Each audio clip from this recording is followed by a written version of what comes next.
So projectile motion లో concept కనుక observe చేసినట్లయితే ఒక స్టోన్ ఇక్కడి నుంచి త్రో చేస్తే పి అనే స్టోన్ త్రో చేస్తే మరి ఏవి కాన్స్టెంట్ ఏవి వేరియబుల్ అనేది మనం ఇక్కడ అబ్జర్వ్ చేద్దామండి. సో కాన్స్టెంట్ ఏమిటంటే ఇక్కడ చూడండి, ఈ కాంపోనెంట్ ని మనం V U cos theta U sine theta అని మనం వెలాసిటీని ఇట్లా డివైడ్ చేసాం. దీన్ని విఎక్స్ అన్నాను, దీన్ని వివై అన్నానండి. ఇక్కడికి అబ్జర్వ్ చేస్తే కాన్స్టెంట్ ఏదంట, హారిజాంటల్ కాంపోనెంట్ ఆఫ్ వెలాసిటీ గుర్తుపెట్టుకోండి, వెలాసిటీ అనేది కాన్స్టెంట్. ఇక్కడ వెలాసిటీ ఏంటండి, UFX equals to U cos theta, అదే కదా రాశాను ఇక్కడ. యాక్సిలరేషన్ డ్యూ టు గ్రావిటీ, మనకి గ్రావిటీ ఎక్కడ పోయినా ఒకటే వాల్యూ ఉంది కాబట్టి అది కాన్స్టెంట్ ఇట.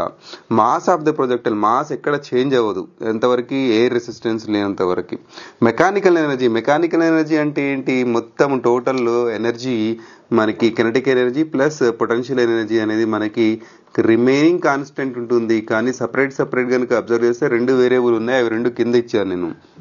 ఇక్కడ వేరియబుల్ ఏమున్నాయి, చేంజెస్ ఏమొస్తున్నాయి, వర్టికల్ కాంపోనెంట్ చేంజ్ అవుతుంది. వర్టికల్ కాంపోనెంట్ వెలాసిటీ మనకు చేంజ్ అవుతుంది కదా, ఎవ్రీ టైం పైకి పోతుంది కదా, చేంజ్ అవుతుంది.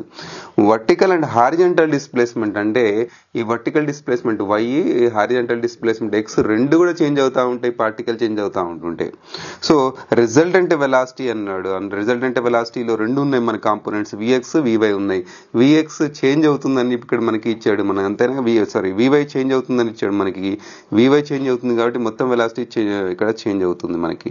కెనెటిక్ ఎనర్జీ, పొటెన్షియల్ ఎనర్జీ చూడండి. కెనెటిక్ ఎనర్జీలో హాఫ్ ఎంవీ స్క్వేర్ ఉందండి, హాఫ్ ఎంవీ స్క్వేర్ లో వెలాసిటీ చేంజ్ అవుతుంది కదా, చేంజ్. పొటెన్షియల్ ఎనర్జీలో ఎంజీహెచ్, హైట్ చేంజ్ అవుతుంది కదా, ఎవ్రీ టైం హైట్ చేంజ్ అయ్యే కొద్దీ మళ్ళీ పొటెన్షియల్ ఎనర్జీ కూడా చేంజ్ అవుతుందండి. ఇదండి కాన్స్టెంట్స్ మరియు వేరియబుల్స్ ఇన్ ప్రొజెక్టైల్ మోషన్ లో.